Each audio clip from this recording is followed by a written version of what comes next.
Good afternoon, everyone. Welcome to the Pickens County Board of County Commissioners work session on Tuesday, October 20th. I'm Kelly McNicholas Curry, Vice Chair and the lone commissioner in the room today. But joining me is David Pesnicek, our Transportation Administrator, John Peacock, our County Manager, and Terry Anderson, who's helping us from IT on the Zoom. And then joining us from home is Chair Steve Child, Commissioner Greg Poshman, and Commissioner George Newman. And I'll turn the meeting over to our Chair, Steve Child, to run. Welcome, everybody. I'm glad you can join us today. For this afternoon's work session, the first thing we have is a prep for the EOTC meeting. EOTC is the Elected Officials Transportation Committee. So Dave Pesnicek, could you hand the mic over to you? Yes, thank you, Steve. If I can get my screen shared here.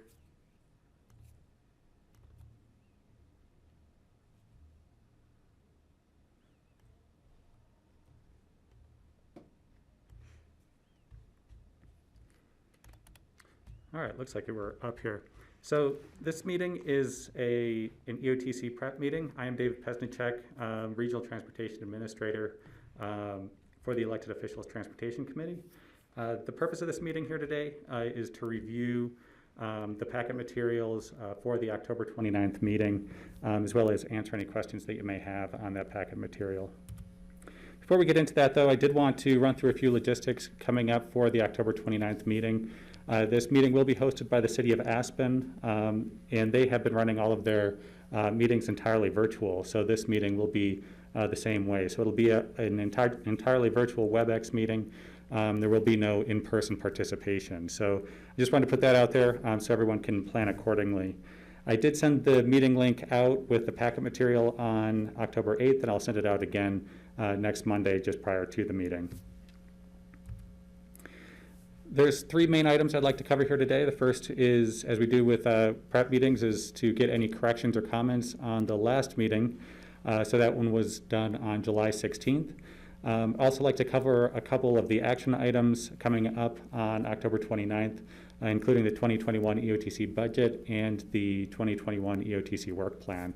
And then lastly, answer any questions you may have on the update material that's within the packet.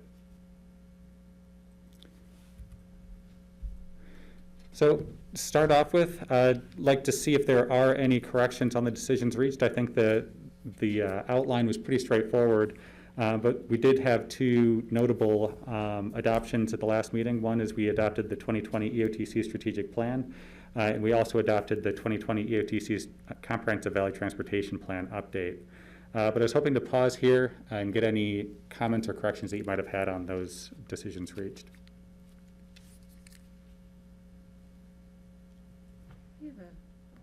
So Dave, I'm not, Kelly, okay, Kelly's the only hand up right now. Kelly.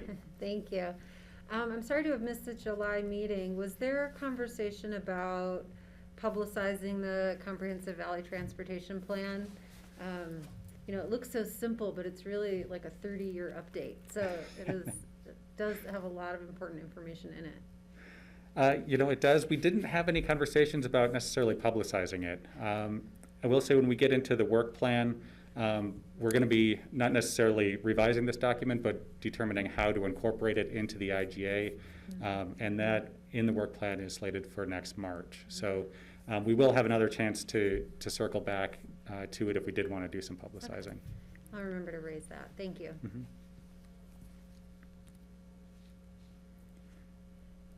Anything else on the decisions reached then?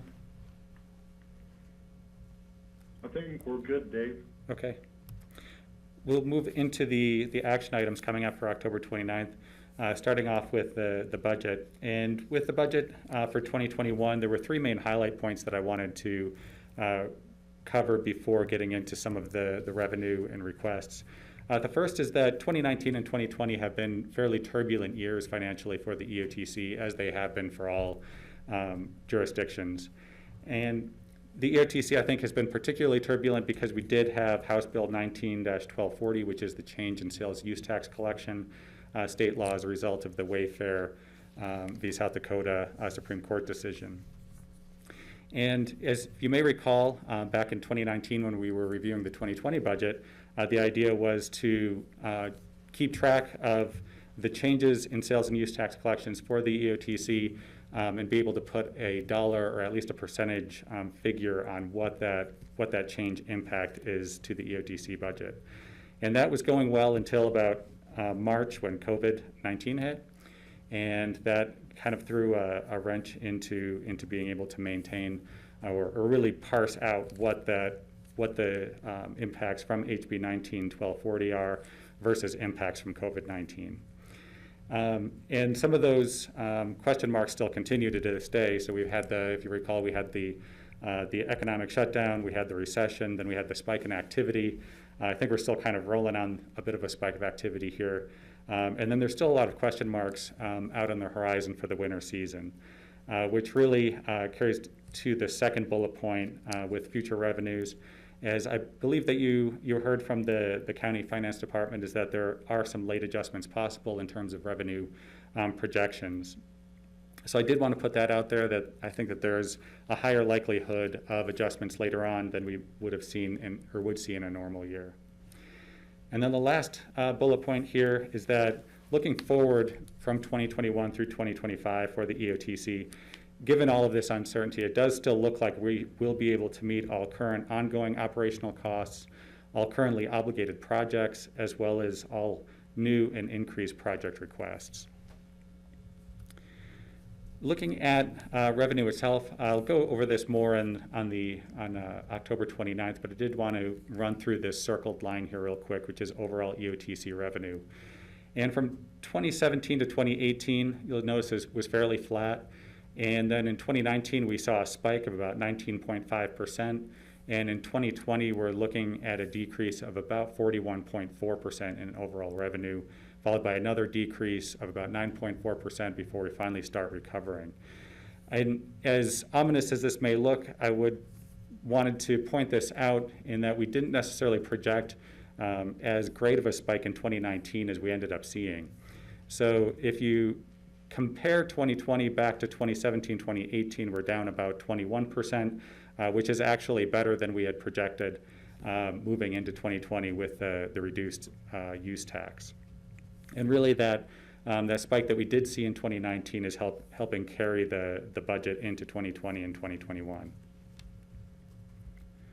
Graphically, this chart was also in your memo, and it should look similar to what you saw last budget cycle. The red line is the EOTC overall budget, or overall revenue, I should say. So that is a combination of sales tax, use tax, and investment income. And the dotted black line up at the top there, that is the RAFTA revenue from the half-cent sales tax. So if you'll recall, RAFTA collects about 81%, and the EOTC retains about 19% of overall sales tax.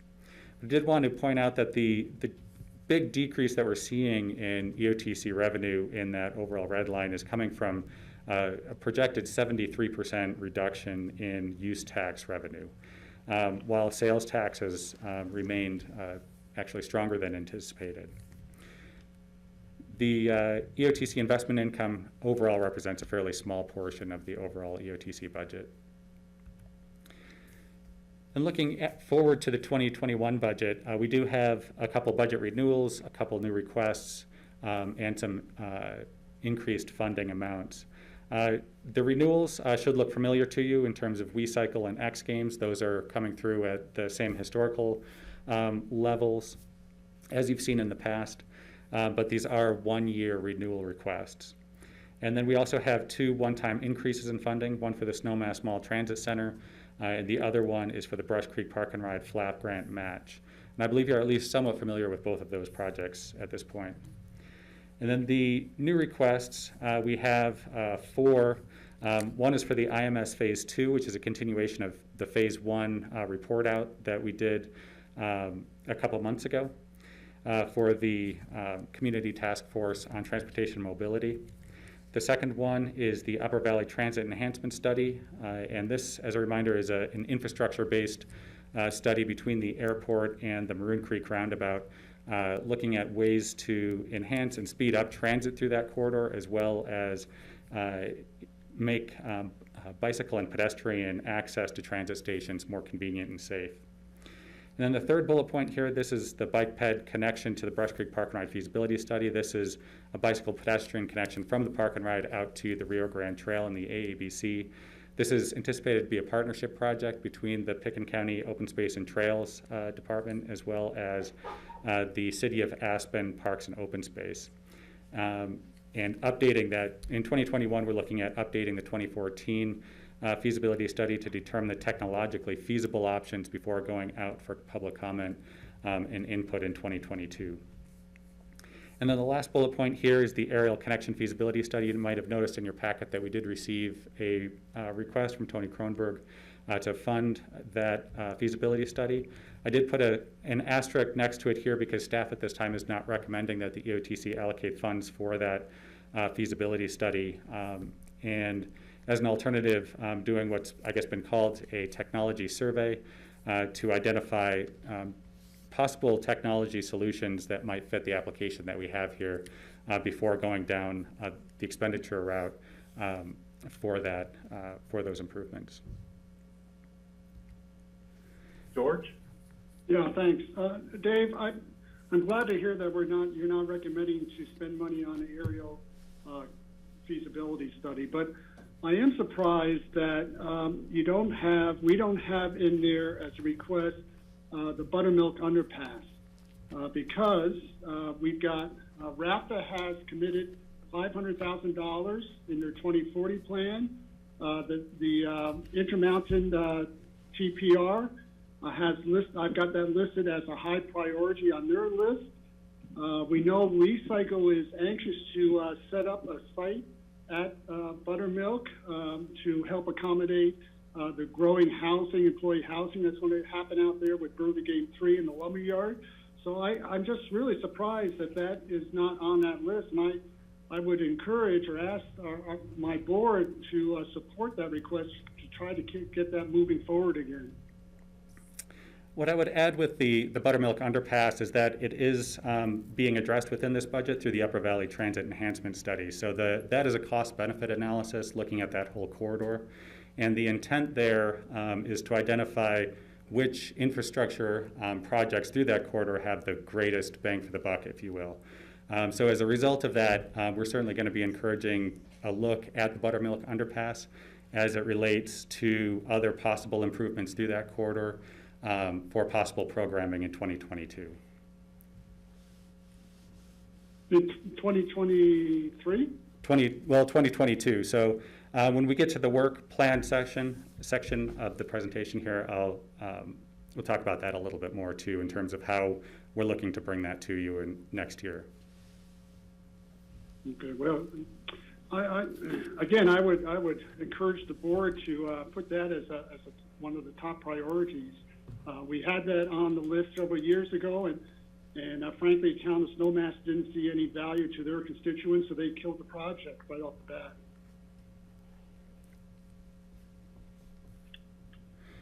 And yeah, like I said, I'll talk about that here in a few more minutes in terms of how we're looking to bring that to you next year. Just to finish up with the budget here, we do have a couple other updates, I suppose. One is expenditure scoring. So you might notice that there is a matrix within your packet that was completed by staff from the City of Aspen, Town of Snowmass Village, RAFTA, and myself on behalf of the EOTC, and those scores were all averaged. That took the expenditures identified for 2021 and ranked them in accordance with the items within the strategic plan and the comprehensive valley transportation plan. So the intent there was to be able to relatively rank each of the projects in how well they, staff at least felt as though they could meet the strategic plan goals and objectives and the priorities within the CVTP. And then the second bullet point here is we have the lockbox replacement. So staff is recommending the replacement of the lockboxes this budget cycle. The replacement mechanism is a one line within the budget entitled Unobligated EOTC Fund Balance. And it's staff's opinion that moving in this direction does increase the transparency, general understanding, and reduces the complexity of the EOTC budget, as well as better aligns it with a priority for regionalism, which we heard strongly at the retreat. It also continues to protect obligated funds in the out years, which was, from my understanding, one of the primary objectives of the lockboxes when they originally created. So essentially what this line item does is it takes all of the operating expenses for that year plus all of the future project items and subtracts it from the overall EOTC fund balance to show what amount of those funds is currently unobligated should all of those obligations come in that given year. And then moving on to, Kelly? Thanks. Yeah, I have a question about that. In the memo, you refer to Snowmass Village's ballot measure as being one of the contributing factors to the creation of the lockboxes. And I'm just not sure I understand the history. So does that mean that Snowmass has achieved that obligation in the ballot measure, and so now this function isn't necessary anymore? It's our opinion that it's serving the same function. So they still have, right now it's obligated for 2022. It's about $5.27 million that was our ballot required funds for the Snowmass Transit Center. Their concern was that the EOTC would over obligate and those funds wouldn't be available at the time when they would want them or need them for the transit center. So by taking this approach that out year obligation is subtracted out of the overall balance and thereby protecting them. I see. Okay. If that makes sense. Yep. So Dave, by seeing later on, in the budget chart, it shows that that Snowmass Transit Center is budgeted so much for this year, and then the big bulk of the $6 million for next year for the actual construction. So we are reserving the place for that. We are basically saving the money in the budget for that project because we have allocated it for being spent next year. Is that correct? That is correct, yeah.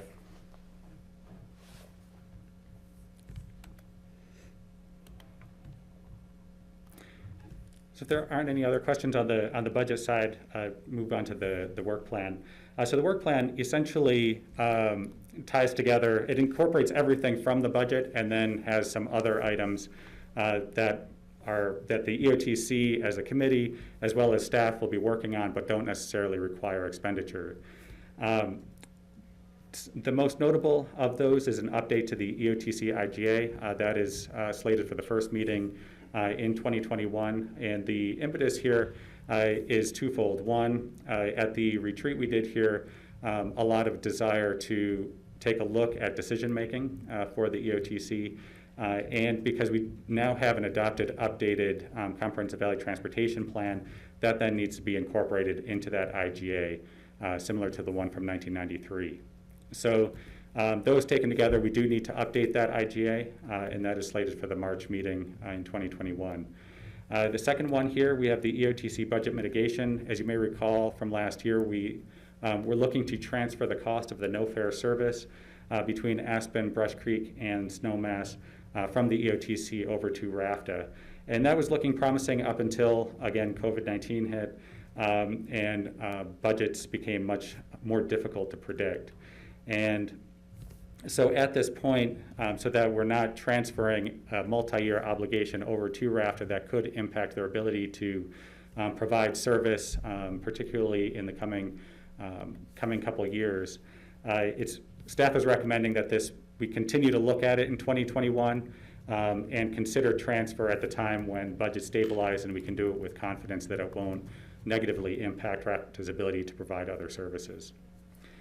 And then moving on to the Brush Creek Park and Ride, we also have potentially the FLAP grant could come in for construction in 2021. If that does, that will be a notable staff time effort And then secondly, we have the food truck and farm stand experiments. If you recall from the April 30th EOTC meeting, received direction to move forward with a one-season experiment with a food truck and/or farm stand out at the Park and Ride.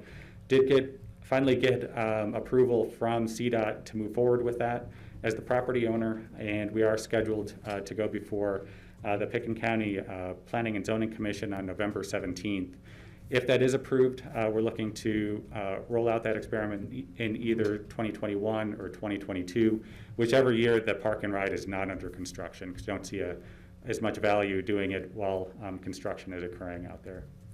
And then I believe that we've been through the last four items, at least briefly, including the bike ped connection to the Rio Grande and ABC feasibility study, IMS Phase 2, the Upper Valley Transit Enhancement Study, and the Aerial Connection Technology Survey. And then moving on to the work plan dates, we do need to decide on dates for next year, meeting dates.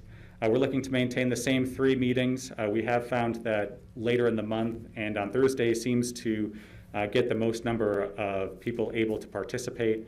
I would encourage you to take a look at your calendars between now and October 29th, if you haven't already, to see if you do have any conflicts, generally with later in the month on Thursdays or with these specific dates. And then the locations and hosting locations are to remain on the same rotation. And then the anticipated topics, this is what I was hitting on earlier. So we've got the March 25th meeting is EOTC IGA update. And then July 29th, the goal is to have the IMS Phase 2 completed, the Upper Valley Transit Enhancement Study completed, and the Aerial Connection Technology Survey completed, and have those results synthesized with a staff recommendation out to you with top-tier recommendations, second-tier recommendations, and third-tier recommendations, so that we can start to incorporate those into the 2022 work plan and budget. So that is where the things like the Buttermilk Underpass would fit in. So depending on how all of that comes out, we can look at it in combination with all of the other projects and determine how best to program it in the coming years.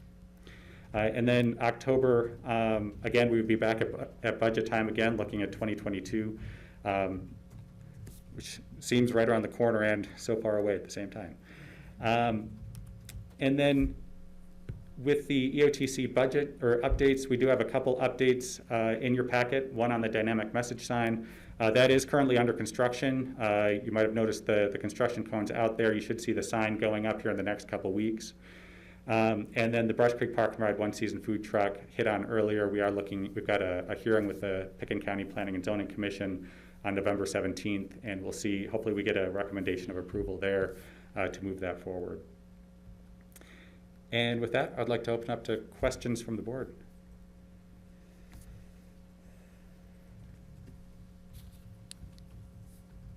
So not really a question, but knowing that the X Games probably won't have a huge number of spectators there, or maybe no spectators there this year, but I see that you have the flexibility in the proposal for the $115,000 subsidy of the transportation for the X Games might not be needed at all, or maybe just a little bit for the participants to get back and forth to Buttermilk.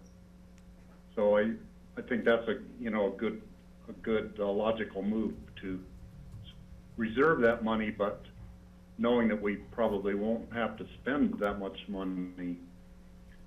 Now, if we don't have to spend that $115,000 or just a fraction of it, how would that money be used? It would come back into the overall EOTC fund balance. It would simply be available for other uses later on if it is not used.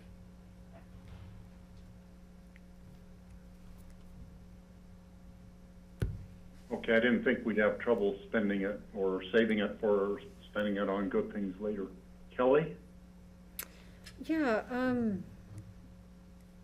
I have a couple of questions, I guess. Will we hear from anyone, from either the X Games folks or WeCycle folks presenting their request directly? I have let them know that they should attend the meeting. Okay. I haven't encouraged them to do a presentation because I Sure. feel like you guys have seen this multiple Right. times at this Okay. point. Okay, that's helpful to But know. they will be there to answer questions if you have any. Okay, thank you. And then, what is the scope of EOTC's participation in the ABC to Rio Grande, or the Park and Ride to Rio Grande connection? I guess it strikes me that Open Space and Trails doesn't have the same budget structural constraints that EOTC does. So I'm wondering what the scope of that work is. Now, right now, it's just updating the feasibility study, and so I think that we saw in the retreat, it came up as a project that was of higher priority, and it looked like there was an opportunity and there was motivation on the side of Open Space and Trails and the City of Aspen to move forward. So right now, it's just taking a look at technologically what are the possibilities to make that connection.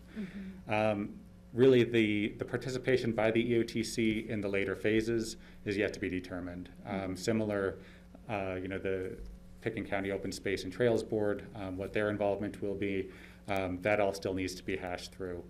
So we do still need to figure out the technologically possible options. We need to get public input, and then we need to figure out how the input that you guys will have, and the Open Space and Trails Board, and the City of Aspen as well. So there will be a lot of input into this project, and a lot of different hands. We're going to need to figure out how to fund it too. It'll be very expensive. I guess I'm wondering, so when you're saying what's technologically feasible, is that looking at just how that interacts with, other mobility happening in the corridor and the use of the Park and Ride and the programming there? I'm trying to, focus in on the connection that EOTC's, what questions is most appropriate for EOTC to answer in that scope, so. From my perspective, on the EOTC perspective, is that really getting and increasing bicycle and pedestrian access to that Park and Ride is the primary goal. And really how it connects, there's a number of different ways. It could be a bridge over the Rio Grande, it could be leveraging off the Highway 82. There could be other options that I'm not familiar with or haven't thought of. But those seem to be the two primary, and both of them have their pros and cons, and neither of them is particularly inexpensive. Right. So I think there's a lot of things that need to be weighed before we finally get to that point. Yeah. Okay. No, that's great. Thanks.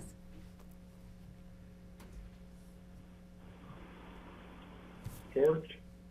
Yeah, Dave, on the dynamic message signing, I saw that the travel time monitoring system was coming in really expensive, so we would not be able to message the time it would take to travel from wherever that sign is placed near the intercept lot into Aspen.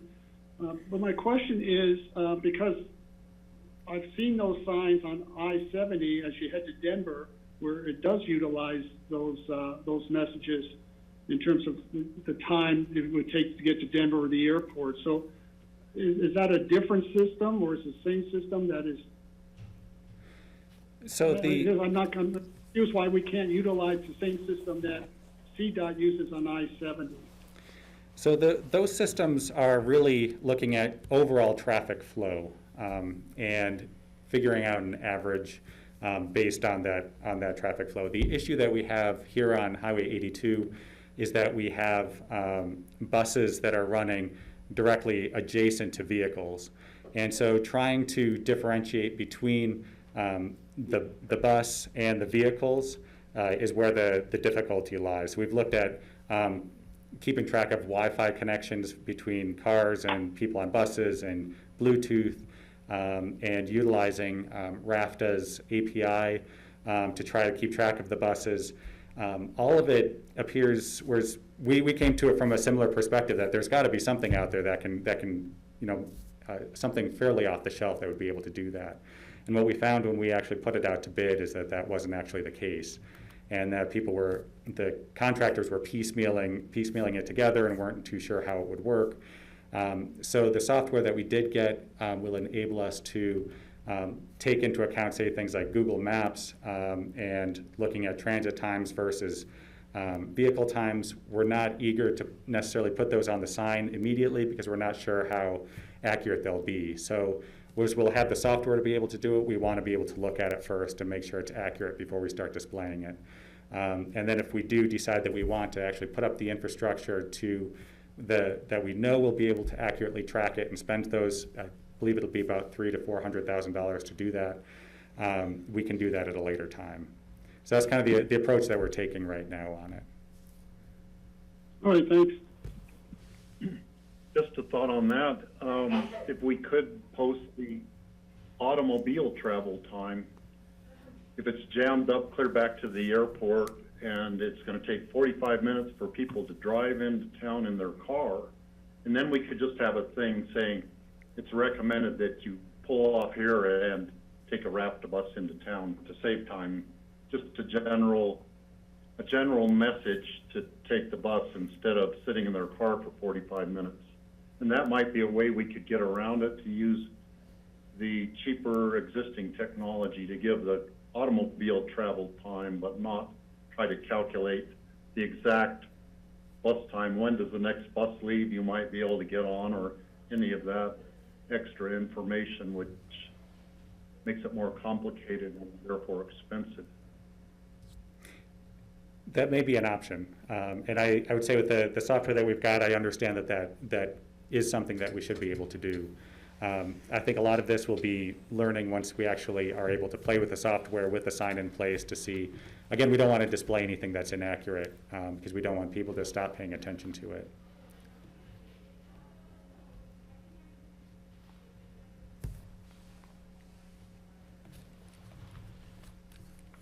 Okay, not seeing any other hands raised, Dave. This is a very thorough packet. You covered everything very well in it, and I'm looking forward to the EOTC meeting in a couple of weeks from now. Is that next week, actually? It is, next Thursday. These weeks fly by. They do. Yeah. Oh my goodness. All right. Okay. Well, thank you very All right. much. Thank you, Dave. Thank you, David. Thank you.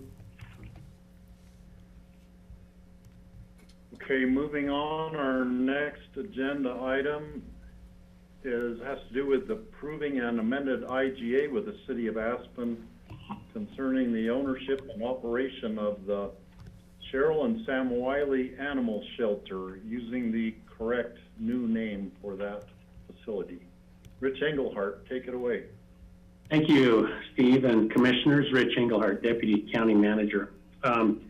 We were before you a couple of weeks ago approving a resolution that dealt with the operational agreement between the city, the county, and the animal shelter. And what this is follow-up to that. Back in 2005, there was a resolution, it's number 146, that was written up that talks about the agreement between the county and the city.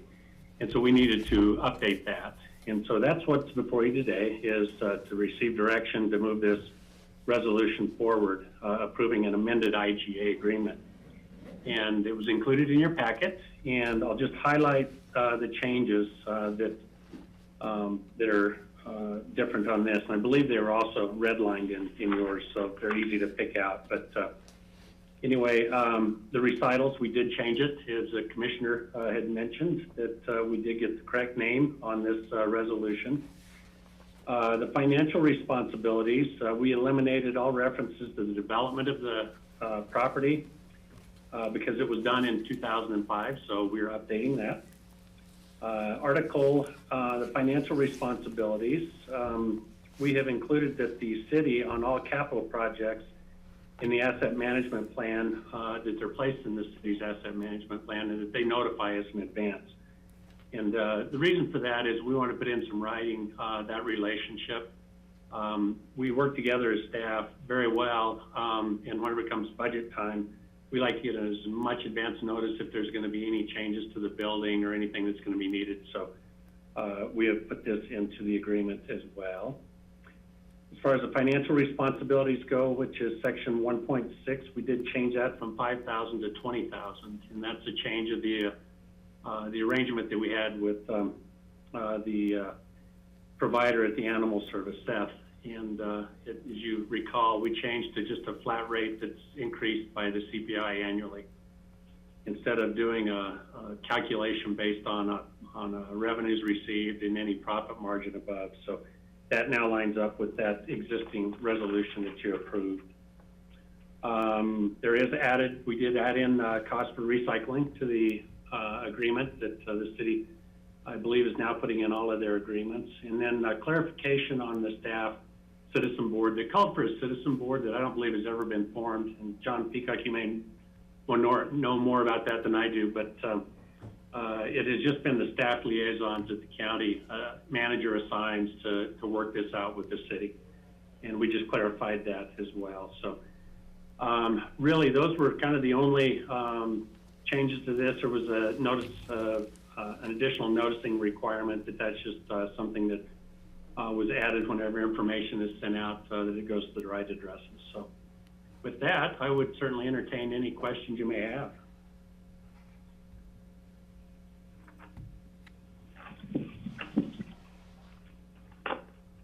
Rich?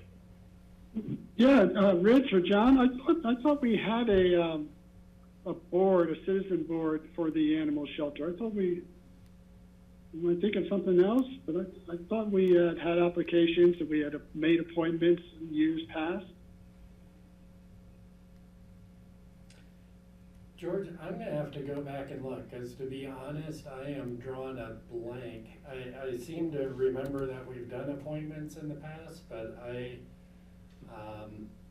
do not know if they've been active or meeting. Yeah, okay.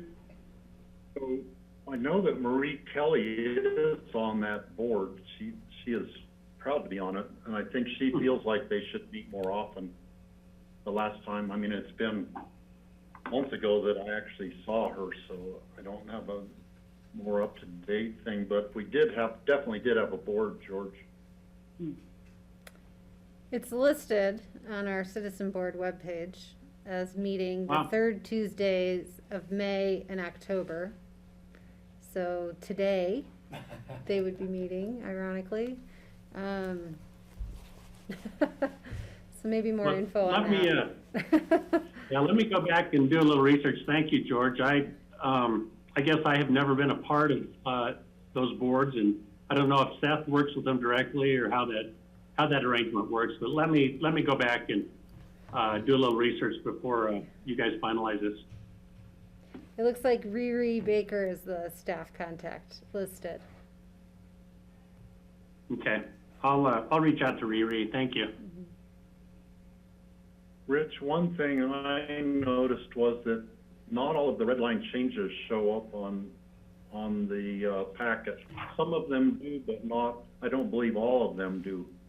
And before you bring this to the, for our regular meeting approval, if you could check into that and just make any corrections or red line more things if that's appropriate.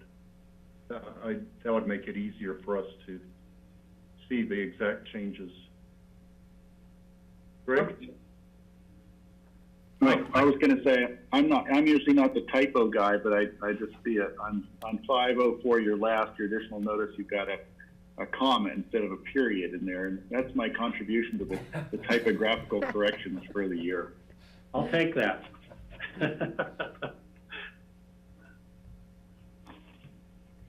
I think Greg just issued another challenge to fellow commissioners to see who can come up with the most typos. I can feed that one right now.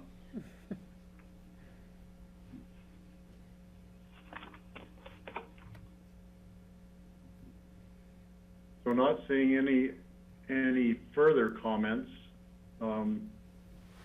Let's see, I do have one more question, Rich, and that has to do with the name.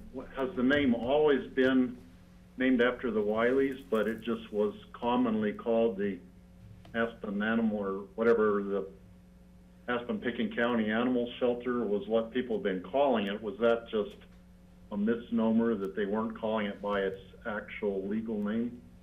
Yeah, and you guys may have more history on this. It's my understanding it started out that way, but the name change did take place, and it just wasn't updated on the resolutions. I think it's been there for quite some time, if not from the beginning, but early on, I know the name changed.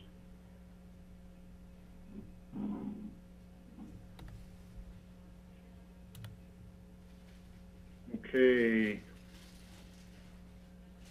Any further comments from the commissioners?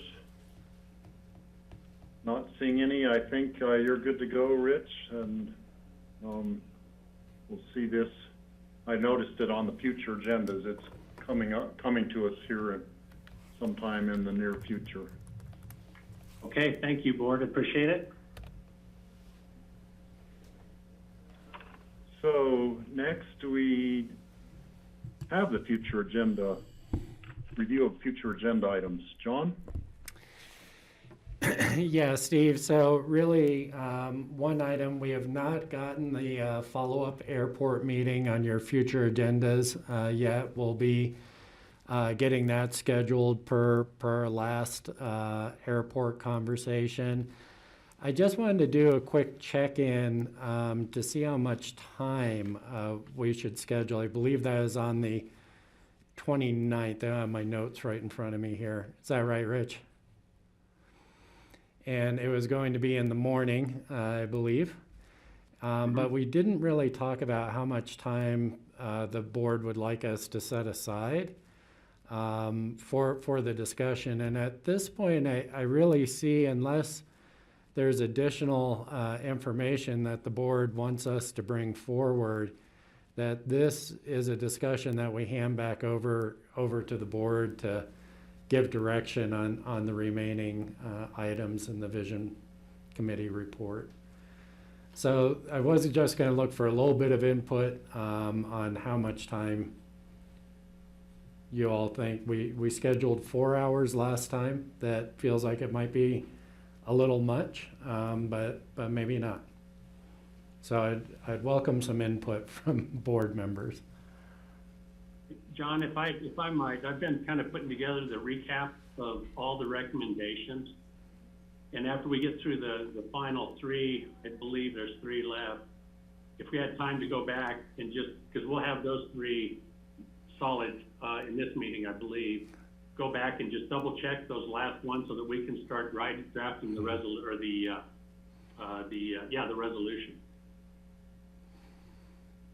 Okay, so Rich is going to need 3 hours, and then, no, I'm just kidding. I was gonna say 2 to 3 hours. 2 to 3 hours. Why don't we schedule 3 and not be disappointed if it's 2? Does that seem reasonable? That sounds good to me. George, do you have a comment? Oh, I was just going to say, if that's all you had, John, I think, and I sent John and Steve an email for you other guys, that it seems like we need to schedule in special meetings for the rest of the year to allow time to go through, if we want to have a meeting for public comment before the resolution, and then the resolutions with public comment, and then the second reading. And the only way I think that can get done by the end of this year is to have allocated times for special meetings during an off meeting day that is normally scheduled. That's what I suggested.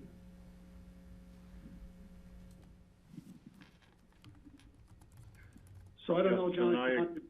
I don't know, John. Do you want to sort of between now and perhaps next week start playing around with some dates, some ideas? It seems like a Thursday or Friday would probably work the best, but you could come up with some possible dates. Yeah, we can do that. Rich and I will probably need to sit down and map that out, and then maybe we can bring that to the next meeting as next steps.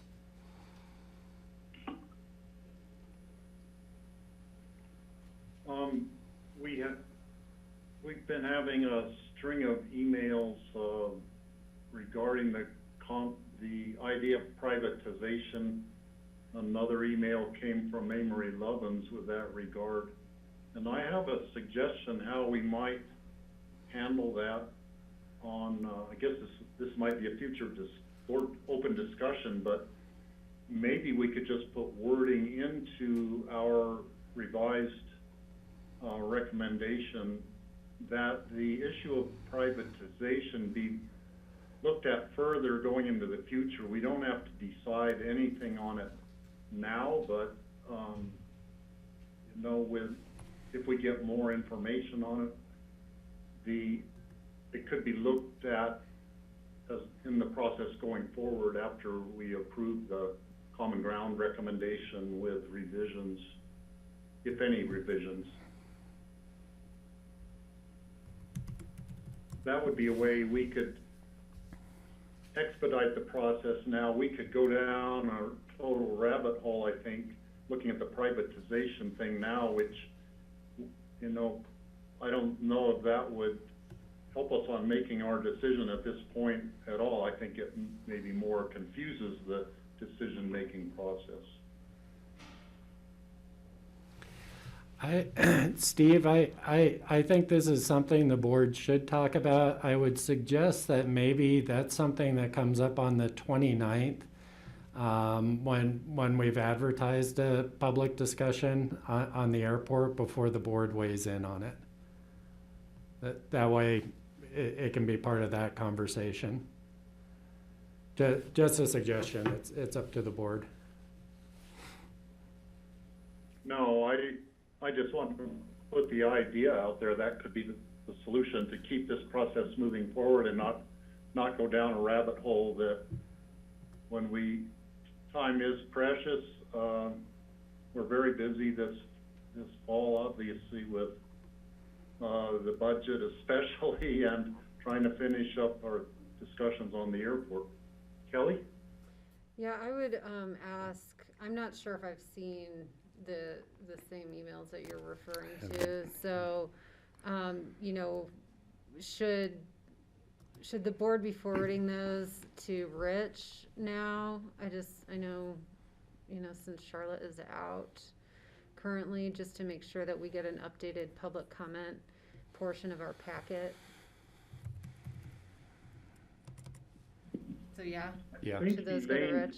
Yeah. Elaine had copied all of us on that, I believe, the Amory Loveland's letter. But It I'm wasn't not. Charlotte, it was Elaine that it. Sure, yeah, I don't know, just a good practice reminder for all of us, right? So that they can be in the public comment portion of our packet. Yeah, Kelly, I'd be happy to grab those and compile those just like Charlotte was doing, so. Okay. And I did not see the Avery one, so. I haven't seen it either. Okay.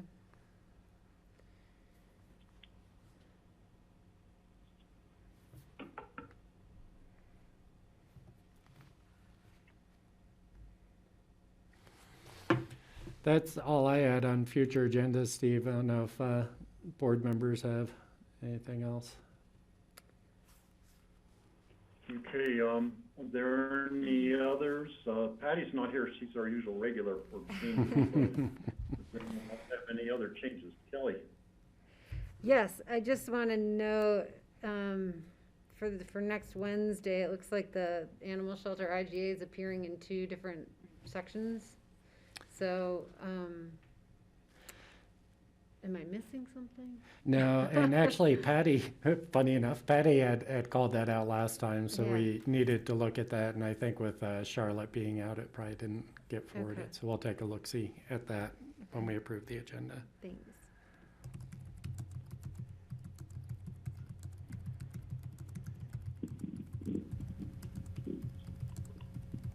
Yeah, I think that one, if it is a 2-reading resolution, this would just be our first reading at this point. So the item number 10 would be the one that is mistaken there.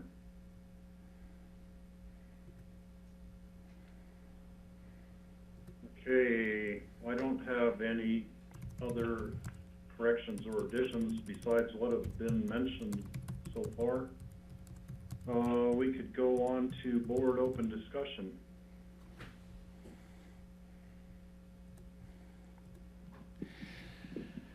Thanks, Steve. We thought we were going to have a longer meeting today, so I did not prepare a COVID update. We didn't schedule one, but I do want to note for the board that just like the rest of the state, our numbers continue to go up. Our 2-week trend, our 14-day trend continues to go up. We remain in the safer at home level 2 for the state, but our incidence rate is inching up to get closer to that next level, level 3. I just want the board to be aware of the process with the state and the coronameter. So as we have indicators that move, if we have any one of the 3 indicators they're tracking, move into the next highest level and remain there for a 2-week period, then all of our restrictions that the state has within the public health order shifts. So group sizes would change, indoor capacities would change, and that sort of thing. And the reason for that time frame is to give communities a chance to react and not to constantly be shifting between requirements and the state public health order. However, this is happening statewide right now. We see a number of states in our nation that are experiencing a surge, and it's really something where we need our community to double down on exercising the 5 commitments of containment, really watching those informal gatherings. That's where we've probably seen the highest risk of spread, and really committing to getting these numbers back down so that we go into the winter season in a good position to stay open. So other than that, Steve or John, question regarding that. It really is. You make a good point that we need to be aware of paying attention to this, and it's so easy, as they say, people are letting their guard down. And I'm hoping that we can do some serious outreach, maybe it's personal calls to things like church groups and school groups and or organizations that tend to gather. Because I keep hearing about meetings that clearly are outside the rules because people are just relaxing. They're not seeing a significant change, so they've all relaxed, and we all do it. And I'm just wondering if there's something else we can be doing to get the word out. And I'm hoping any media who may be listening today, or if our PIO is really reaching out and making sure that the churches understand this, and the youth groups, and everyone who might be gathering understand the consequences if we have to go back into a stricter order. No, Greg, that's a great point. And we do have a new campaign that's launching to make sure that the word about these increasing case numbers is out. And we're going to be doing some more outreach, but also you in your individual capacities, as you have an opportunity as community leaders to remind folks that this is a challenge, and this is a marathon, and we're to that point right now where I think everyone's starting to feel tired, and we really need to focus on continuing to do what we need to do to limit the spread of this virus.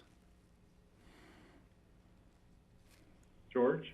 Yeah, I agree with all that's been said. I mean, I'm not surprised that states like Utah and Nevada and Idaho are seeing a surge, because as I traveled through some of those states this summer, fall, in a small town, you would see nobody would be wearing a mask. So that's just sort of catching up with these states who have just sort of disregarded all the science. I'm a little surprised why Colorado as a state has surged so much on its own. And as we're getting into colder weather and we're approaching the holidays, Thanksgiving and then the holiday season, there I see a really dangerous potential for surges with gatherings, with the influx of visitors from all over the country. And I know we've talked about how we're going to try to address visitors coming in, but even with locals who are typically a gathering for the holidays, I just see that is going to be a tremendous challenge to keep a handle on COVID. And I think people need to realize that, as has been stated, this is not going away. It won't go away until a vaccine has actually been approved and distributed. And so I guess we just have to keep hammering away on these messages.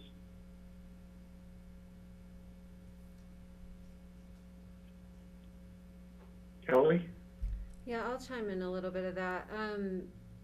I saw the ad in the paper today. I think it looks really good. It's straightforward. It says lock it down,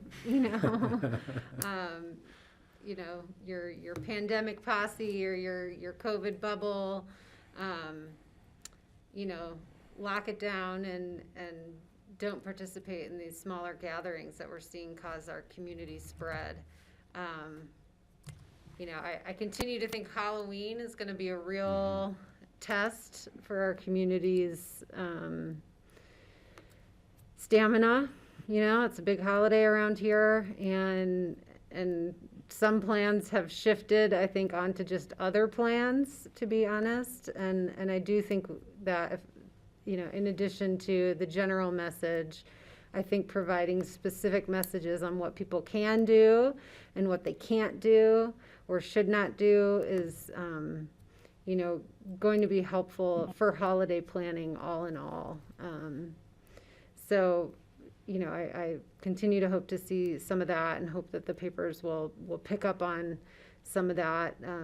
Saying that the North 40 is not going to host trick-or-treating is very helpful, but that I think just gets filled with a vacuum of people coming up with other plans then that may or may not be safe. So we still have, I think, an opportunity to message more clearly around that and have a practice in place for what a major holiday might look like, in our community before conditions get even harder. And I also just want to note and thank, our public health teams and the medical team and the hospital for, creating even more testing opportunities. I think that additional testing that is being prepared for BOCC will be helpful. I'll be curious to see that, the uptake and interest in that testing site and, the removal of barriers for people. And I know there's more to come always on the testing front and ever evolving developments to doing it even better and better than we have been doing. But yeah, so thanks for the progress on that. Thank you. Mm-hmm.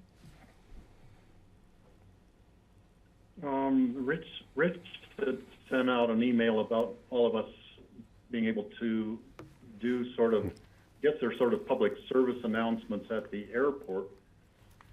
Maybe we should expand that we could do that in addition to doing general PSA kind of announcements on the radio, local radios, just about urging people to get their flu shots now, urge them to always wear their masks when they're in the public.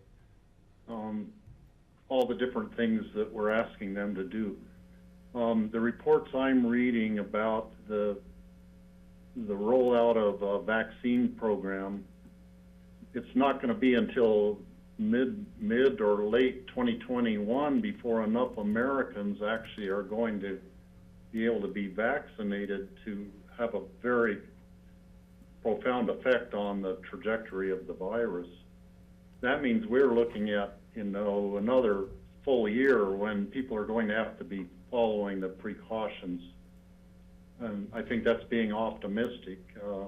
hopefully, maybe I'm wrong. I would really truly like to be wrong, but I think we're kind of in a marathon on this, not a sprint, and the marathon's going to last one full more year. And I know people are already tired of it, and they hate the COVID, and they hate the restrictions. But that's sort of our new reality for right now.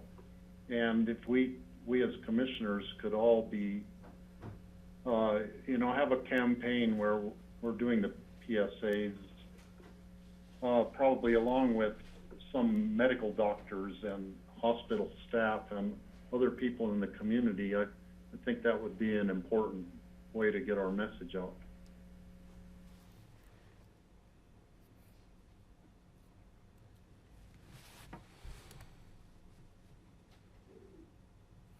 So that's all I had for open discussion, Steve. I just wanted to bring those points up and encourage all of your voices to continue to be heard on this too.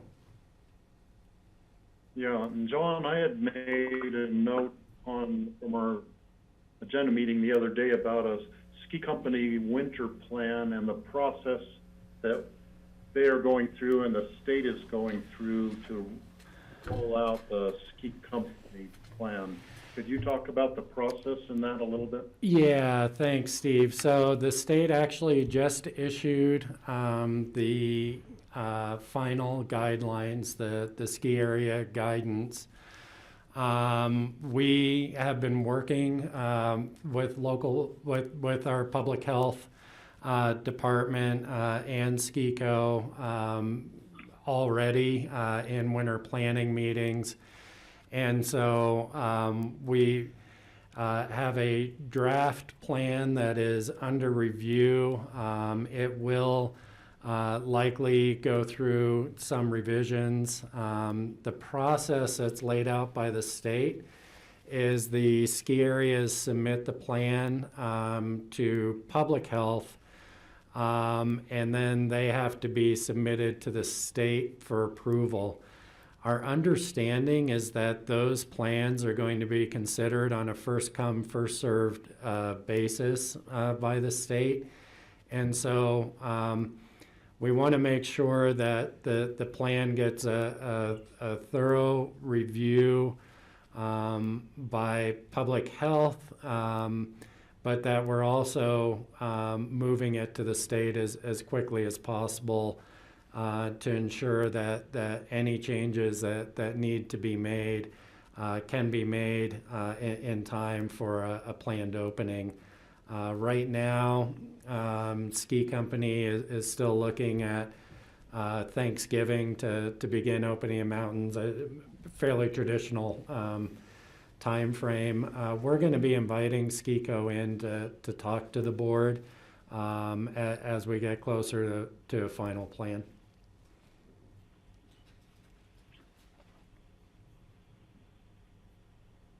Greg?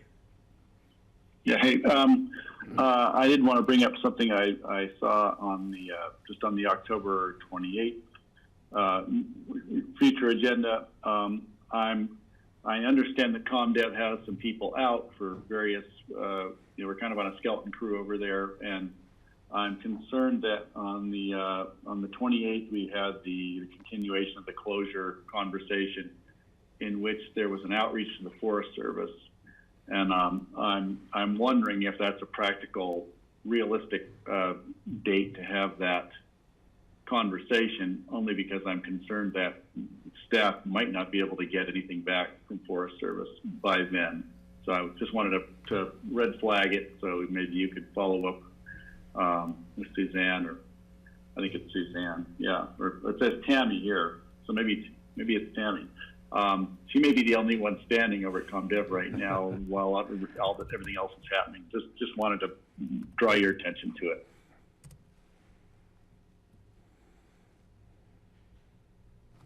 Let's see, I have Not the only one, but that stuck out. Another thing related to a land use application. Barrett Door will be bringing a new application before the board sometime soon. The Snowmass Capitol Creek Caucus is looking at it tonight with Mark. They have hired Mitch Hawes as their planner at this point.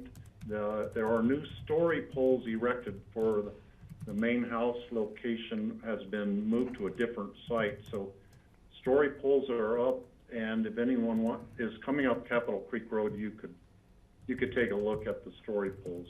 That's mainly, I just wanted to let you know that story poles are already up, and they'll be up for as long as they need to be.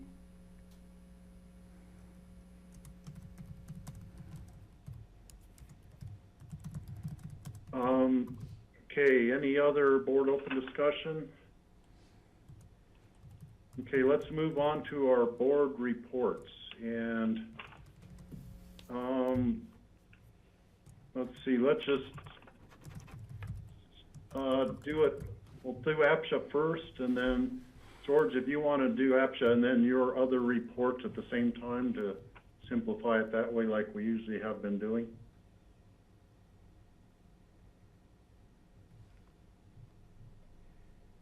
You're muted. You're muted, George. Let's see, we had a tentative budget presentation. We're going to have an in-depth budget presentation tomorrow, and that will be coming before the commissioners shortly thereafter. One of the bigger discussions centered around the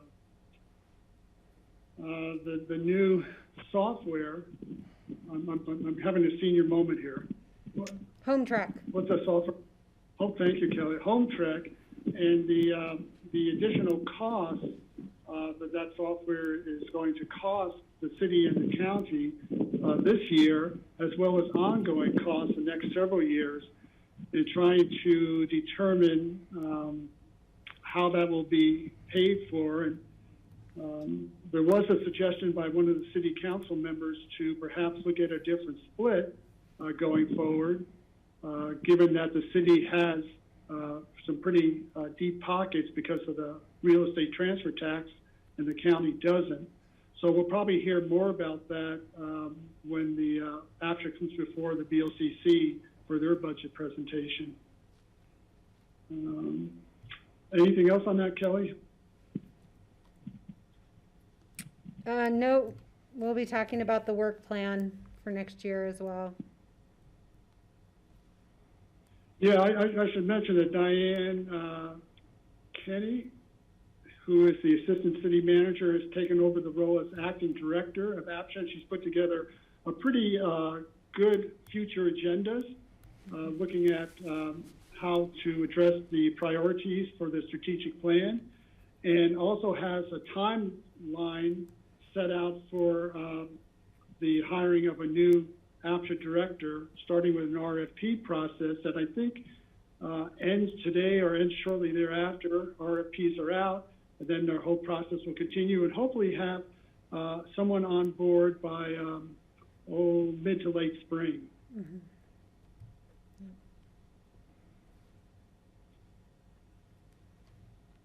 So that's APSHA, unless I miss anything, Kelly.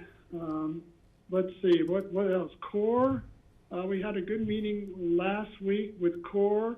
CORE continues to look at their strategic plan in terms of challenges with future revenues, given that rent is going down.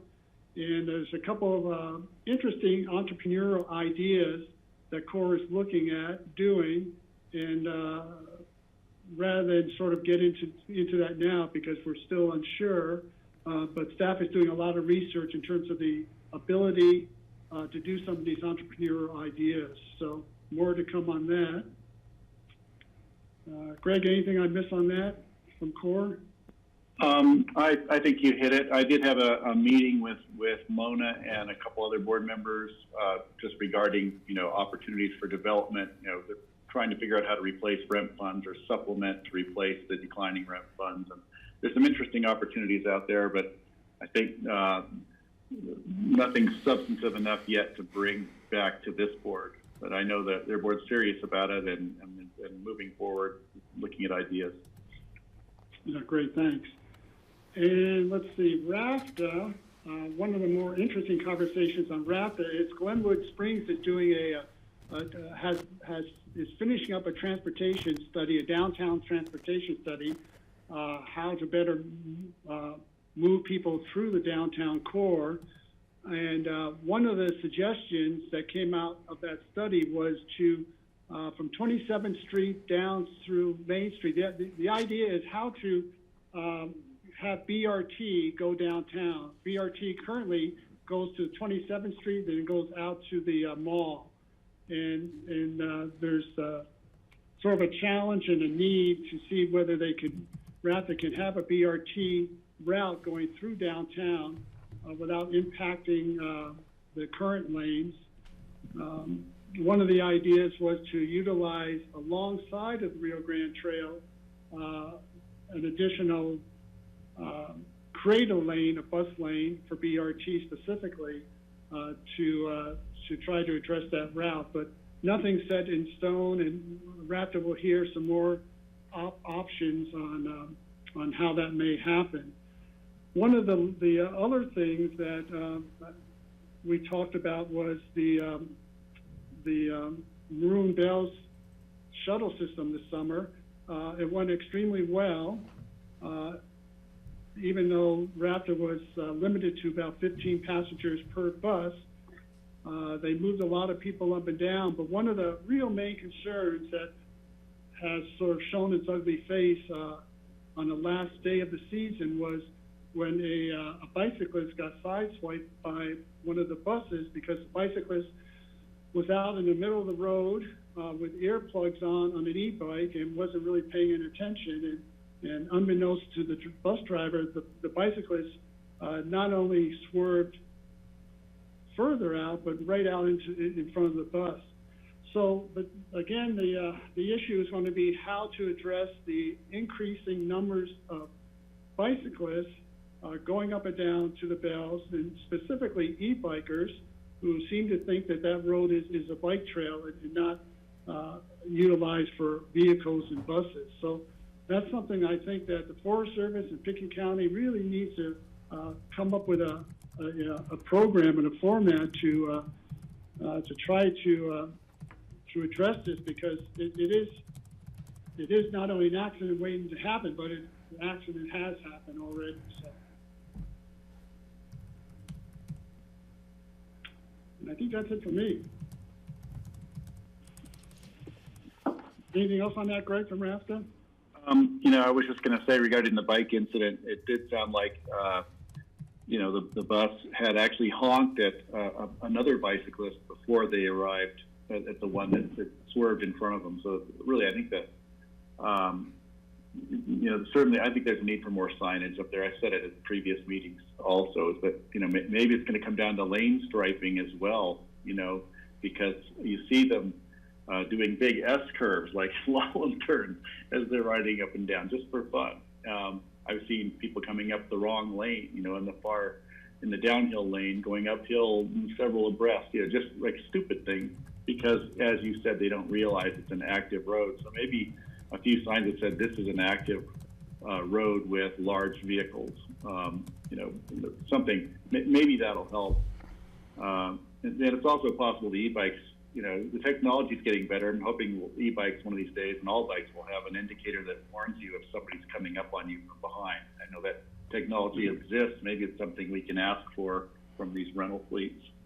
So anyway, I'm concerned about that as well. But signage might be the first way to do it. And that's it for me. Yeah, and also I talked to Dan yesterday about this, in fact, and we're talking about perhaps utilizing the Forest Service gate, the check-in, that all bicyclists would have to go through to pick up a pamphlet or get some information right off the bat. So there is utilize that Forest Service gate as a check-in for all bicyclists must go through, so there's another way to capture them. Of course, part of the other problem when I talked to Dan was going from Highlands to T-Lazy 7, that's even more dangerous for those curves and ups and downs. And so how to address that part. So it's going to be a challenge, and I think that's something that the group that's been working on the reservation system, which worked really remarkably well this past year, will continue over this winter to try to figure out ways to solve this problem. George, while you're on the topic, I do want to remind us that we did receive a letter, was it P-Lazy 7 or their attorney, regarding speeding through the P-Lazy 7, and I doubt it's the buses are speeding through there, but I know they've been concerned, and there are other opportunities for accidents in there as vehicles from the ranch are pulling out onto the road, whether it's with bikes or with vehicles. Yeah. I think that's it for Greg, you want to do the Board of Health and then your other things? Well, Board of Health, boy, we hear so much about it. I think the news that I can share right now, one is the Board of Health. What was great to hear is that we have some announcements on testing strategies, doctors' permission strategies. I know that a lot of the members who are MDs on the Board of Health were becoming, very concerned and weighing in. And I think clearly what we have is some forward progress in the Board of Health regarding the two main things. One is making it easier to get a test, eliminating those barriers, and making tests more ubiquitous. John has outlined for us what the challenges are, and the Board of Health has seen that in detail, and is voting to go ahead and move forward and suggesting we push forward with that. Regarding the budget, which was changed, and I think the number is lower this week, John. Thank you for that. The budget is significantly lower, and so that's always a relief, and people will be happy to hear that. Regarding Board of Health, I did see I got a calendar invite for Board of Health meetings only by every other month now. So is that that was new to me? I just saw, and maybe there was a typo, but it raised a. It was every other month rather than twice a month as we have now, and I haven't discussed that with anybody. Maybe. Yeah, I don't think that's. Anyway, so my calendar is showing. Yeah, I don't think wrong. that's right, Greg. Yeah, I'll Okay. Yeah. We'll circle back on that one. I think it's going well there. I think our round robin sessions at the Board of Health meetings are super important, and so I'm always advocating for the board members to speak up, and they are. So it's not just me bringing up things. I always think it's Tori and me bringing up issues. So I think we've got a good board, and they're all smarter than I am when it comes down to health issues. So I'm happy to be among them, but I'm also happy to listen.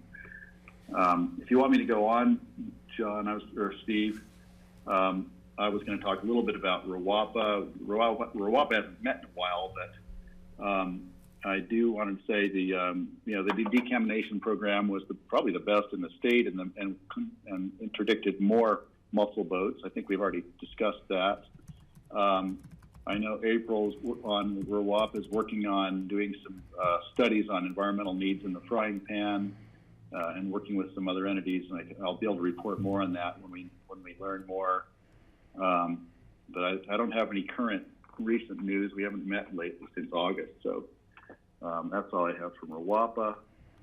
And as for CC4CA, I'll defer to Kelly on that unless he wants me to weigh in, but I can't think of anything right now that I need to share. George?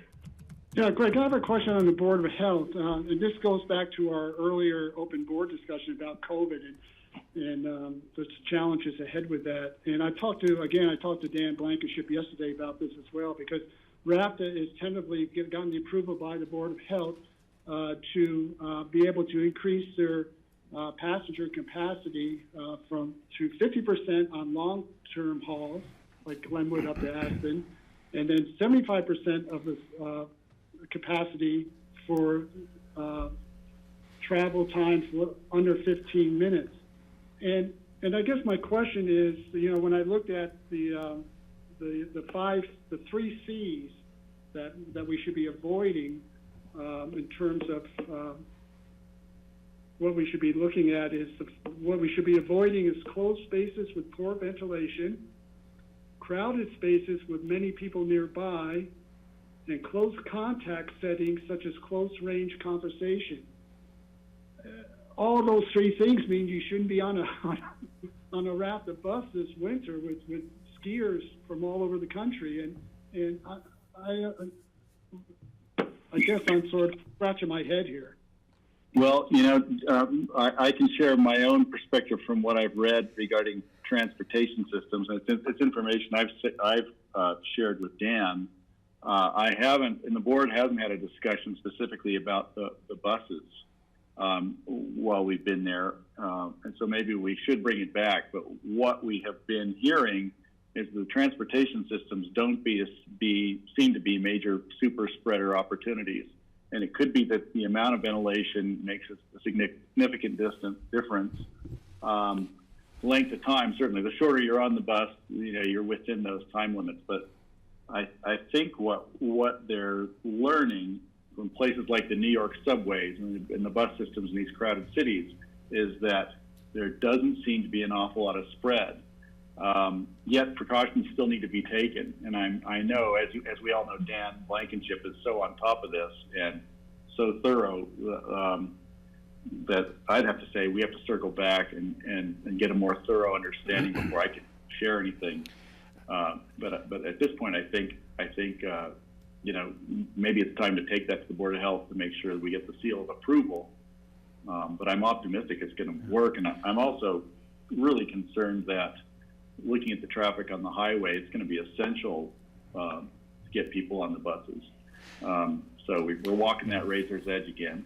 Can I, do you mind if I weigh in a little bit? That I may have some additional information. So the state's public health order actually defines public transit as critical business. And so this is a conversation I know that's happened at the state level and is continuing to happen at the state level. The state right now is looking at revising their guidance, George, but with working with public health directors from across the state on some of these advisory committees, Greg's exactly right that basically what you look at is layering mitigation measures. And so that's the sanitation and cleaning measures, the masking, the ventilation, the windows being open, the time of exposure, and then looking at limited capacity. And that's how a lot of transit systems have been looking at layering those mitigation strategies. And so there are some transit agencies that are working without capacity limitations, some that are working at 50%, some that are working at the state's 20%. But with what I think Dan was proposing to RAFTA is a 50% of seated capacity, which is a big difference from full capacity, and 75% of seated capacity, with the time being the other critical element. And that is something that was discussed with our public health staff and considered low risk. And it's a call that RAFTA can make on its own under the state's public health order. For Thanks, what John. that's worth, yeah. Thanks, John. Boy, I'm writing this down. Bless you, Amy. Okay, Kelly, you want to start with QQ? Sure. Not much to report there. The meeting is on Friday, and we haven't met in a while. So I imagine that will be teeing up our legislative agenda for the coming year. On that note, Tori Jarvis and I have sort of loosely started a conversation based on conversations that this board has had related to integrating our open space portfolio and our water Healthy Rivers program, to look at past non-consumptive use bills that haven't gone forward and see if there's a path forward to let county conservation easements and the water rights associated with that get translated into a non-consumptive water right. So we're just, I don't know if I expect anything to come out before this next legislative session, but just wanted to let you know that, you know, we're kind of tossing that around as an idea. So there'll be more to report from QQ next time around. You want me to, should I keep going?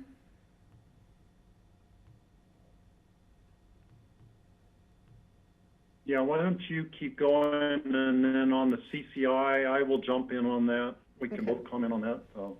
Okay, So maybe why don't you do I'll come yours to that first? one last. Come to CCI last.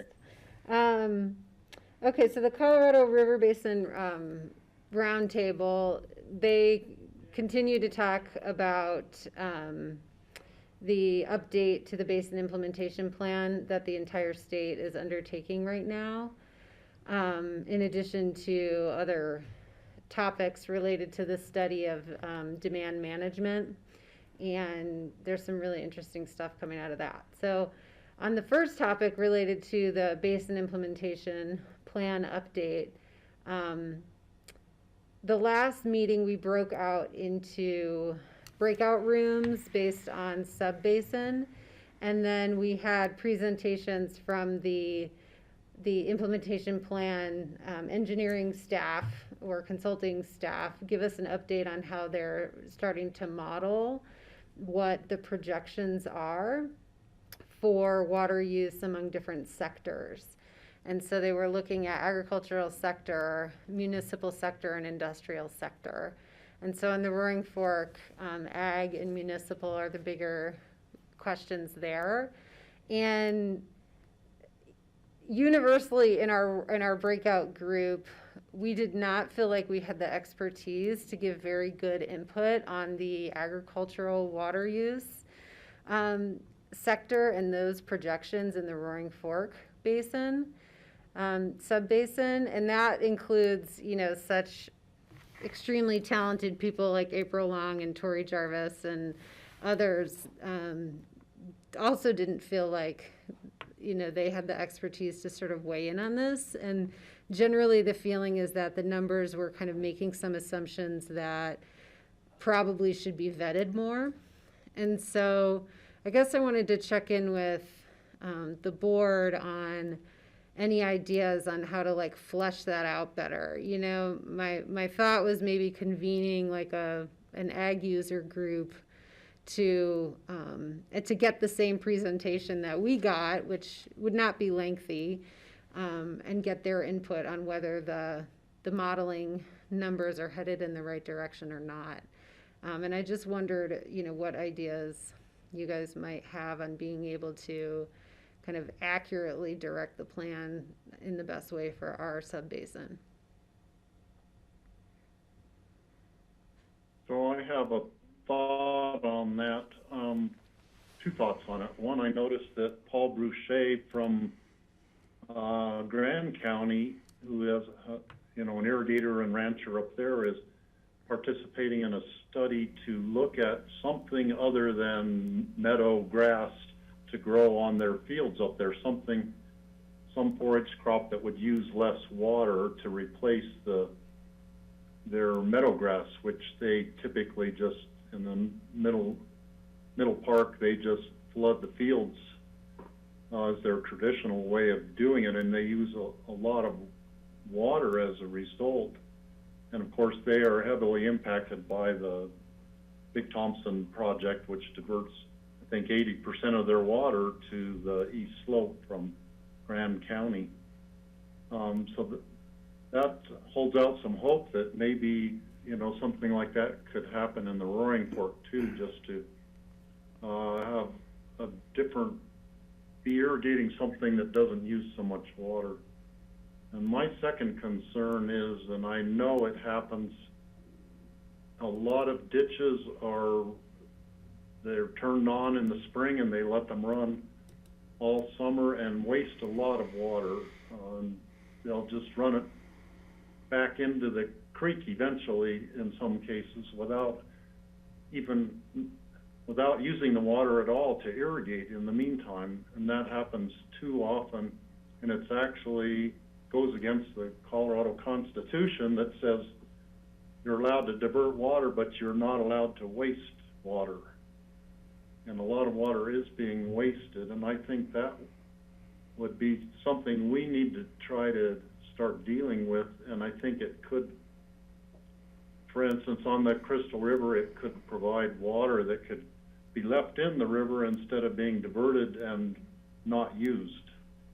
Well, and Steve, you get at some of the assumptions, sorry, you're getting at some of the assumptions that the model is making that we're not sure if they're accurate for the Roaring Fork. So like some of the assumptions are the implementation of water efficiency projects. You know, are they going to put their ditches into pipes, you know, or are farmers going to convert their crops, or will their land use, do they have plans to convert their land use pattern from ag to something else? So I don't know. So I guess I'm just not sure how to get, you know, if we don't provide any good input, we could be reliant on a model that underserves Pickens County, so in the Roaring Fork. So anyway, so maybe I can return to that in next week's open discussion for the board to see if you guys have any ideas on how to get that input. What you were referring to with Paul Bruchet's property, you know, he's really organized a lot of collaboration up by him that is related to bigger policy questions for demand management. And so the basin did a study that looked at the economic consequences of demand management. And so this is, you know, would farmers voluntarily, you know, fallow their fields for a period of time and get paid, you know, a consummate amount to do that in order to create a bank of water that would help Colorado should a Colorado Compact call occur. And so an economic study was done that looked at, you know, regionally, what would the effects of that be? Like, what would the money lost, what money would be lost to ag producers, and what money would be saved in other ways? And I can forward that along. You know, I continue to think these are really interesting topics that if the board wanted a in-depth look at, we could invite you know, someone to come and present on them. So if that's interesting for a future agenda item, we can circle back on that too, but it's too much detail to get into right now. So those are what the basin's looking at, and they're playing into the larger Colorado policy questions of the Colorado Water Plan and any planning in the event of a compact call. So that's that board.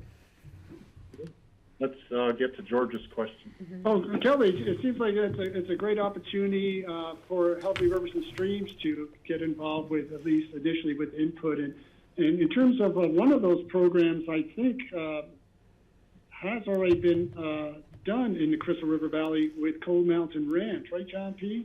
In terms of, or has the opportunity to put more water into the Crystal, and he was going to, and they were going to get paid by the CWCB or someone. Yeah, and I don't know if that ever, I know that was being discussed a few years ago, George. I don't know if that ever materialized or not. Yeah, yeah. But yeah, there was definitely that conversation. Right, yeah. Okay, that's just to give you some ideas, Kelly. Yeah, thank you.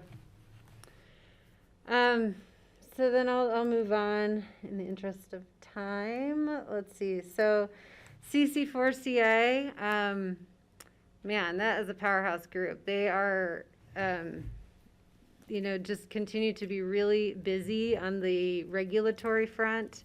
So all of the great climate action legislation that was passed in the 2019 session is now in the regulatory process.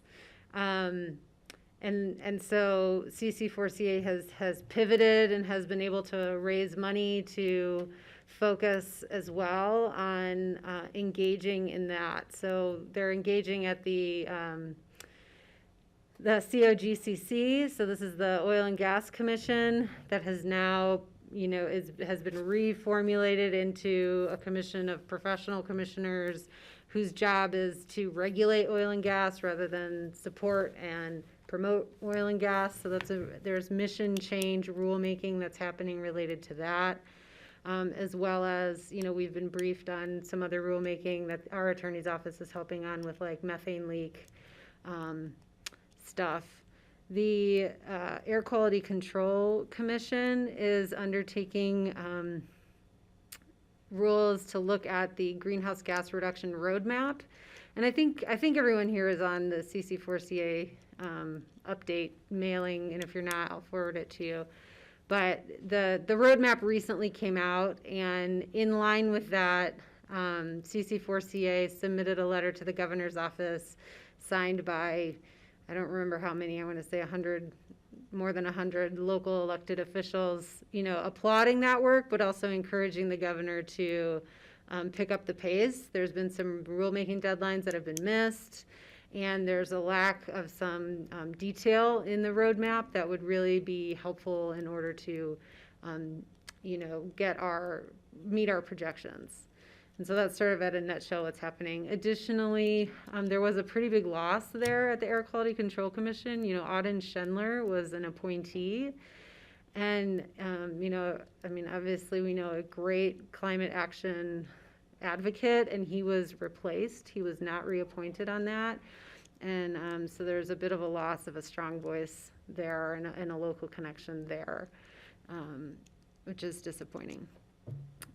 Also, there's clean trucking rules that are being contemplated too. So how to, progress and innovate and modernize the trucking industry to meet climate action goals. So on the legislative front, there's a big fear, or not fear, I think a real, valid concern that the challenge in the 2021 legislative session will be that, the budget. So no bills can go forward. The likeliness of bills passing with fiscal notes is a real challenge. And so universally, the lobbying groups are trying to look at ways to move forward that don't involve fiscal notes. And also a concern about needing to play defense of budgets being cut in the areas that we want to see programs move forward, or for counties having unfunded mandates. So CC4CA is looking at possibly taking lead on a disaster mitigation piece of legislation that was introduced last year from the Emergency Management Office, and the governor's office was the big proponent. They don't look to be interested in carrying that bill again, and so CC4CA is considering stepping in and promoting that piece, which would create a funding source from fees to look at disaster mitigation, so wildfire, flood, et cetera, that we are seeing more and more of in the face of climate change. And now Colorado's largest wildfires in history, which ironically are in the Never Summer Mountains. It couldn't be more obvious to me, the need for action at this point. So that's what's happening at CC4CA. There's a lot. Yeah, Greg, any more? Did I miss? I was just going to say that I'm on a working group with CC4CA. It's called the Pandemic Recovery Working Group, which I've been working on a report. The staff is certainly doing the heavy lifting on it. And it's recommendations for CC4CA's organizational response to the COVID-19 pandemic. Of course, the pandemic has changed a lot of things, and so that's being considered. And I can share. I'll be sharing more on that, just on how we can move forward. And there's a group of about 14 or 16 of us involved in that. Additionally, I just wanted to point out a deadline for submitting written comments on the greenhouse gas roadmap has a November 1 deadline for written comments. And the next the AQCC monthly meeting, by the way, is on the 22nd. That'll be the day after tomorrow. And that will take general public comment as well if you want to get in line to do that. But written comments is November 1st, and Kelly and I can share any info if you want to weigh in. Thanks, Greg. CCAT, so, CCAT has been really instrumental in trying to help to represent counties at the state level on the pandemic response and to really sort of be I think, very consistent force to apply pressure on the governor's office and administration to really collaborate with counties. And I think some of the success we've seen in seeking our input is directly due to CCAT's effort. And I think just really talented, support to us to move those conversations forward in a meaningful way.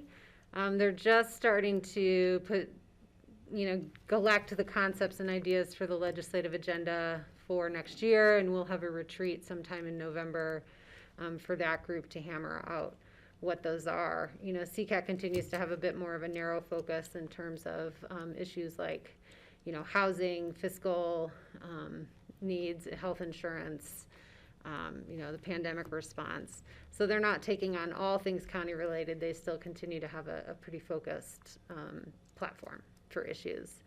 And they, the membership there has been increasing, and, I think CCAT's growing up, and so there's discussions about having a more formal organization there. They have requested a small dues increase for next year to support some staffing.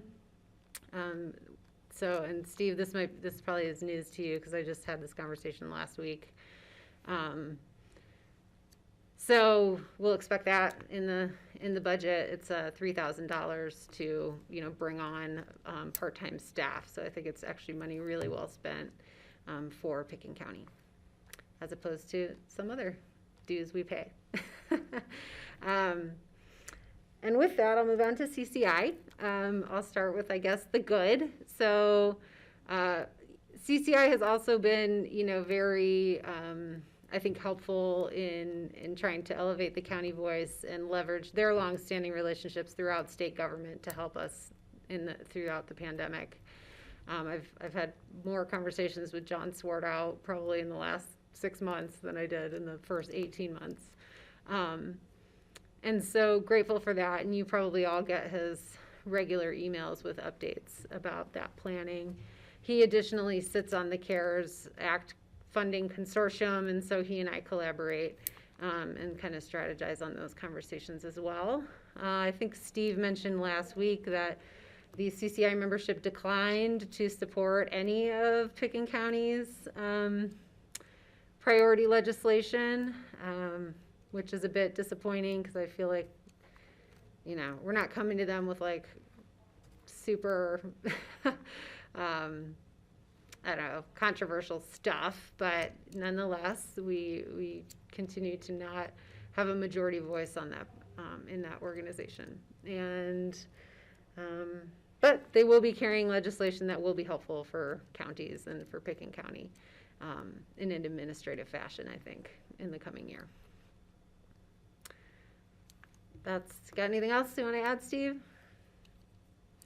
So there are a couple of CCI meetings coming up. One is just a working group working on non-legislative solutions to the hemp issue. That meeting's going to be Thursday afternoon at 3 o'clock. Daphne Gervais is organizing it. So there will be, I think, a few counties represented there. I'll be on the call.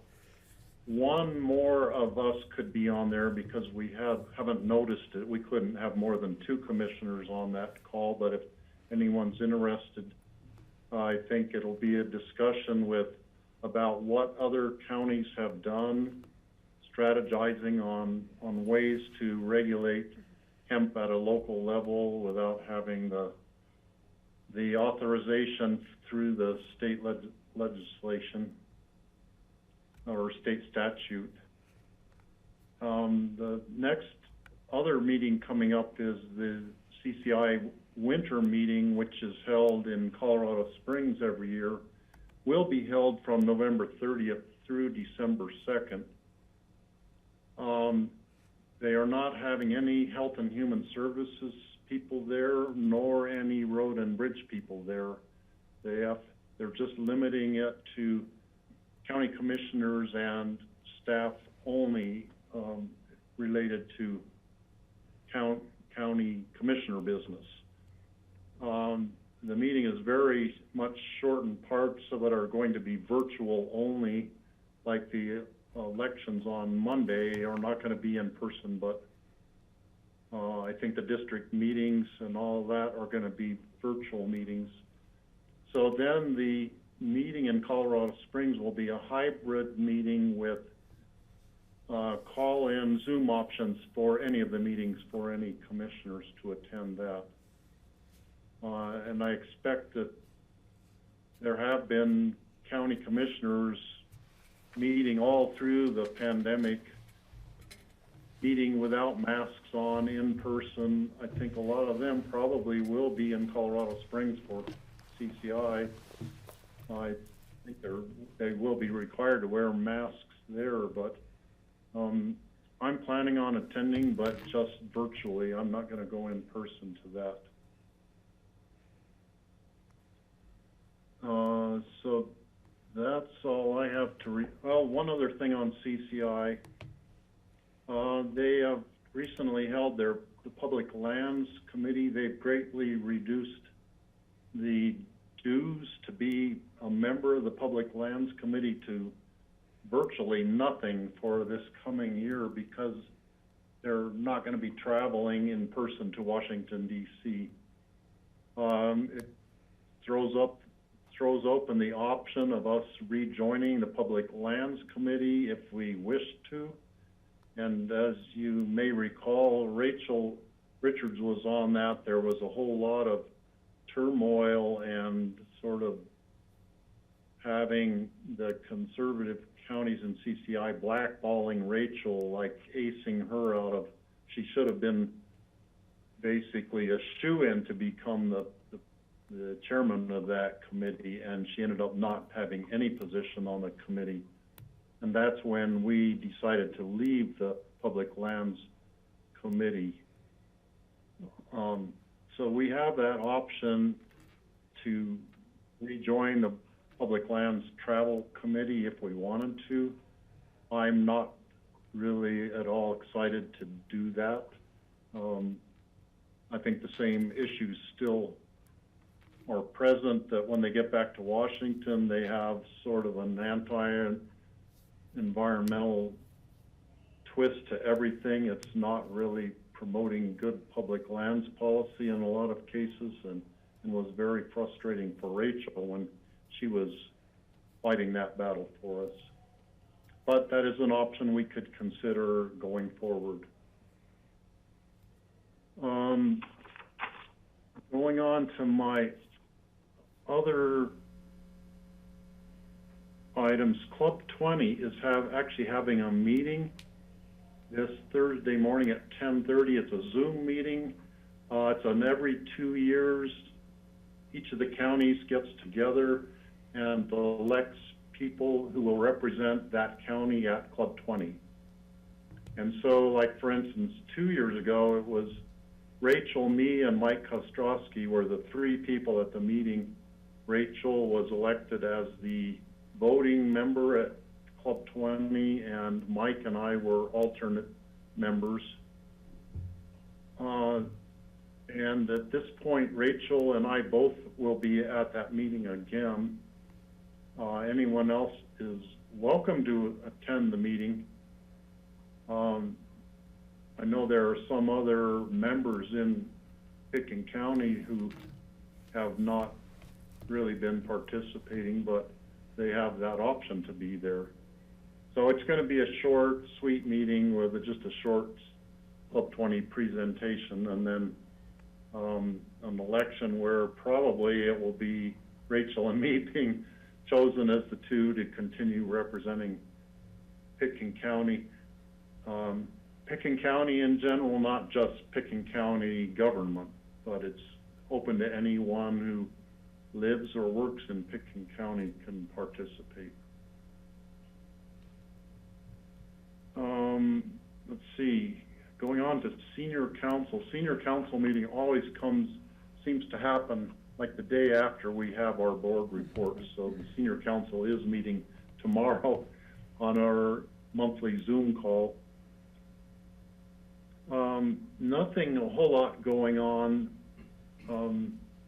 There is a committee working on trying to do kind of a public outreach, an open house, virtual open house kind of a thing where people could go and participate and maybe even be playing bingo or whatever, or just a fun kind of thing, because they can't do an open fair sort of a situation this year.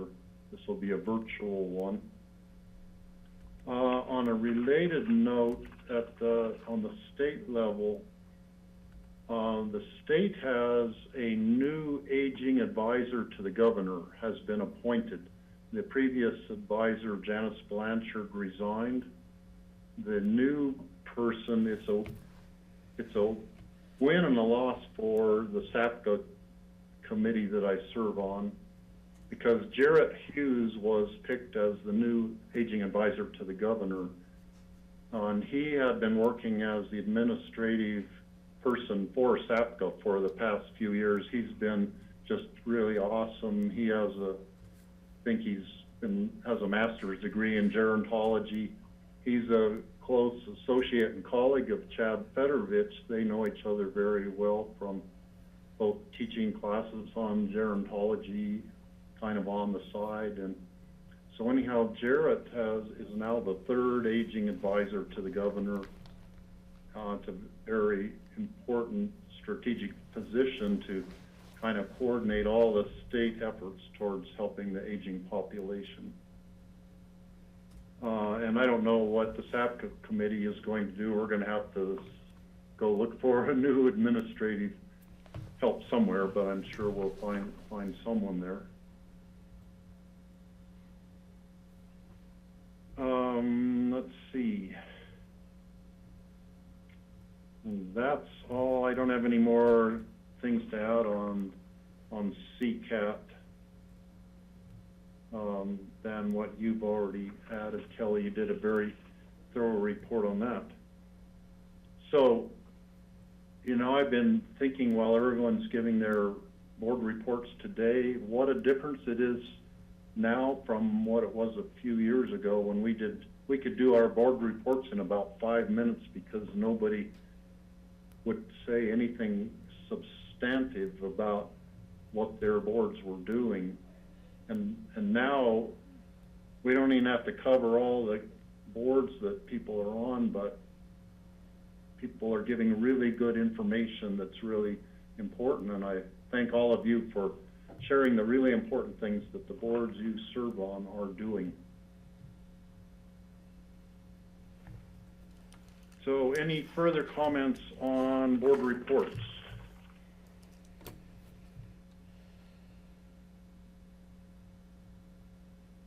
And noting on our agenda, our meeting that we were going to have with the P&Z board, of course, was canceled and put to a future date. So our meeting with them is canceled, and their meeting is also canceled. They won't be meeting as originally scheduled either. So we are done with our business for the day. Unless anyone has anything further, last chance to bring something up. And seeing none, 2:55, we can have a long afternoon after this. So thank you, everybody. Thank you, Grassroots. Thank you, Terry, for being our IT person there today. Thanks, Steve. See you all later. See y'all later. Yep, Thank you, see you guys. Grassroots.